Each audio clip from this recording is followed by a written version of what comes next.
జగిత్యాల జిల్లా కొండగట్టులో శ్రీరామనామ మహాయజ్ఞం పోస్టర్ ఆవిష్కరణ కార్యక్రమం జరిగింది. ఆంజనేయ స్వామి దేవాలయ పరిరక్షణ సమితి ఆధ్వర్యంలో ఈ నెల 6న శ్రీరామనామ మహాయజ్ఞం చేపట్టనున్నారు. పరిరక్షణ కమిటీ కన్వీనర్ పోసాని సుగుణాకర్ రావు మాట్లాడుతూ తెలంగాణలో ఏ పుణ్యక్షేత్రంలో లేని పచ్చదనంతో కూడిన పర్యావరణం కొండగట్టులో ఉందన్నారు. గత 5 సంవత్సరాలుగా కొండగట్టు క్షేత్రంలో శ్రీరామనామ మహాయజ్ఞం నిర్వహించినట్లు, గత సంవత్సరం ప్రజల క్షేమం కోసం సుదర్శన యాగం చేసినట్లు తెలిపారు.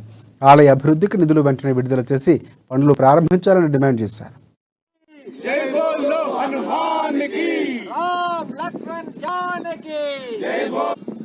లక్ష్మణుడు మూర్చపోయిన తదుపరి సంజీవిని శ్రీ ఆంజనేయ స్వామి తీసుకెళ్తూ ఉండగా కొంత పార్టీ కొండగట్టులో ఇక్కడ పడ్డదని, అందుకనే దీనికి విశిష్టత ఉందని, ఆ తదుపరి ఆంజనేయ స్వామి కూడా కొండగట్టుకు వచ్చిపోయారనేది మనందరి కూడా విశ్వాసం.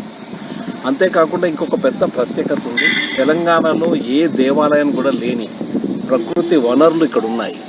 చాలా ప్రభుత్వ భూములు ఉన్నాయి, గుట్టలు ఉన్నాయి, పచ్చదనంతో కూడుకున్న పరిస్థితులు ఉన్నాయి, అలాగే ఆటవిక భూములు ఉన్నాయి. భవిష్యత్తులో కూడా ఈ పచ్చదనము, ఈ యొక్క ఆహ్లాదకర వాతావరణాన్ని ఇలాగే కొనసాగాలంటే, అలాగే కొండగట్టు దేవాలయాన్ని ఒక ప్రముఖ ఆధ్యాత్మిక క్షేత్రంగా, ఏ విధంగానైతే తిరుపతిలో, శ్రీశైలంలో పచ్చదనంతో కూడుకున్న ఒక పెద్ద ఆధ్యాత్మిక క్షేత్రంలో మలిచారో, అదేవిధంగా కొండగట్టు కూడా మన